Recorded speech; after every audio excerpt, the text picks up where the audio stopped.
the job, forget the girl, forget the God, forget everything. He's worthy. He's worthy.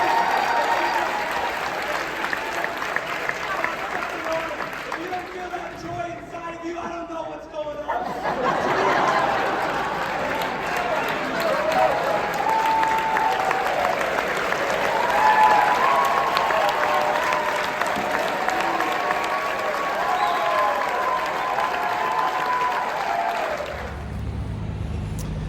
Here on the campus of Asbury University, I used to know it as Asbury College.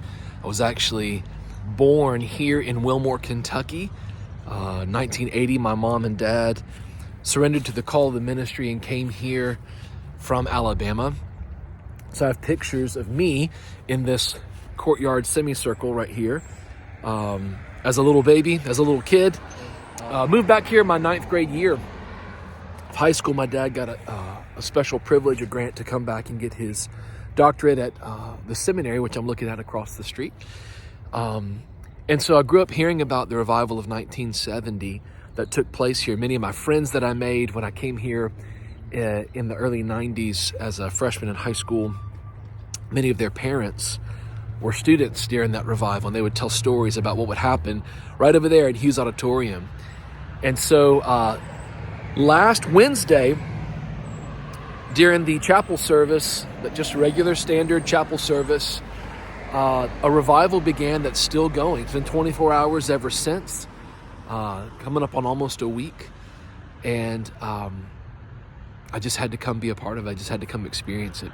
It's special to me for a lot of reasons, many of the ones I mentioned, but also on that Wednesday at 10 a.m., when that chapel service was happening here, I was on a call via Zoom with a friend and mentor of mine in Israel. His name is Akiva, and he and I were talking about just kind of spiritual heritage, moves of God.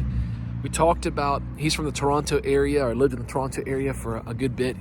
He talked about his encounters there with the revival that happened at the Toronto Airport Vineyard. I talked about how that movement came and actually impacted me that one year that I lived here, my freshman year of high school, and how it impacted me directly. Then I moved to Pensacola, Florida, and 2 weeks after I moved there, the Brownsville Revival happened there. I'm not saying it has anything to do with me. I'm just saying it's always marked me. And so he and I began to talk about the 1970 Asbury Revival. We talked about it at length for quite a while.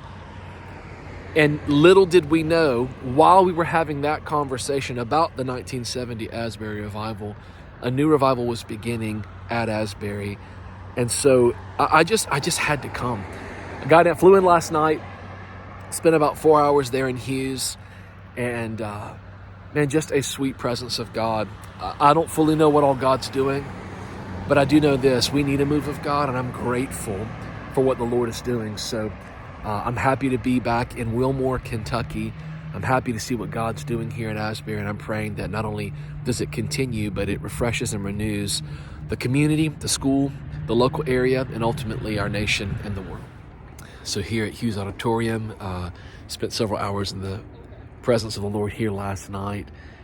This place is special. They get ready for chapel service this morning, so there's been a contingent in the room all night long, just continue to pray and worship. But of course now the crowds are getting ready to gather in a bigger mass because of the chapel service time that's open to the community. Of course, the whole revival's been open to the community. But, this place is special for me for a lot of reasons. It was in this room, not only that the 1970 revival took place, but my freshman year of high school, 1994, I was 14 years old. I came here, moved to this area because my dad got a grant to go back to school.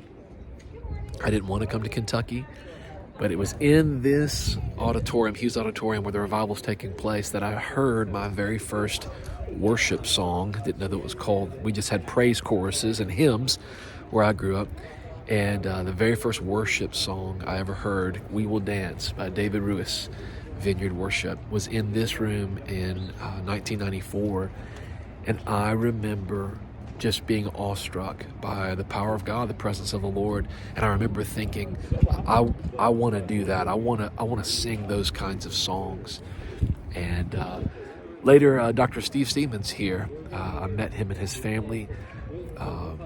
through a series of events, and he gave me a little vineyard worship tape that had all those songs of the early vineyard movement, and I just memorized it. I wore that tape out and ultimately went into being a worship pastor and full-time music ministry for years, all because of the seed that was planted in this room, in this city, in this school, this community. I'm forever grateful for that. So it's extra sweet for me to be here at this revival, experiencing the move of God here, specifically in this place.